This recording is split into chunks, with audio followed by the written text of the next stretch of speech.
All right, welcome back. We continue live. Bob Pompeani and Paul Zeise with you. We're going out to Bob in Clearfield. Bob in Clearfield, you are on the sports call. Go ahead. Hi, thanks very much, gentlemen. You know, Micah Fitzpatrick is to save D, not to save your.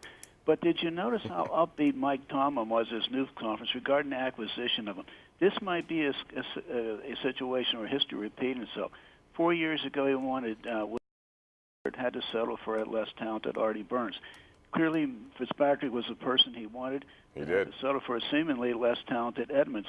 And I've often heard, he said many times, that after about the first 15 or 16 picks in the first round, there's often a significant drop-off in talent to the point where the guys in the lower rounds, lower half of the first round, are often actually second and third round talent. So I noticed that about Thomas. So what do you guys think? Yeah, I can tell you that I do a show with him every Tuesday, and I know that he really was really high on him. He and Kevin Colbert went down to the pro days, talked to him, really liked him. And I'm sure if they had to figure out a way to move up to do it, they could have, but they didn't that year. He's that good of a player, Paul, and I think while I still wonder about a first-round pick, I don't have a problem with them doing it because their defense still needs more playmakers. And they're not one of these teams that are just going to give up on a season and say, oh, well, we're done. No, we're not done.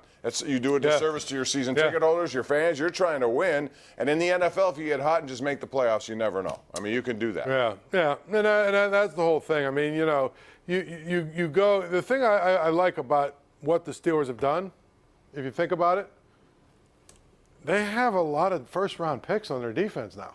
8? They've got pedigree. And they've also, in the last year now, added Bush, Fitzpatrick, Barron, and Nelson. Yeah. 4 guys who are legitimately starters. I mean, there's no excuses anymore for the defense not being good. Dan in New Kensington. Dan, go ahead, please, make it quick. Hi, Bob. How you doing? What's up, Dan? Like your outfit. You always look good. Thanks, Dan. I'm Italian. I appreciate quality. I wanted to ask you, do you think there was something wrong with Ben's arm in preseason? Tomlin was pretty adamant about getting him ready to play.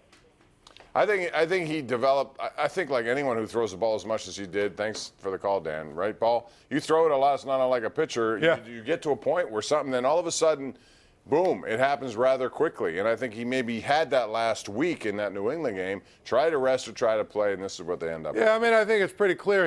His arm has been bothering him for a while, and that was probably part of the story in New England.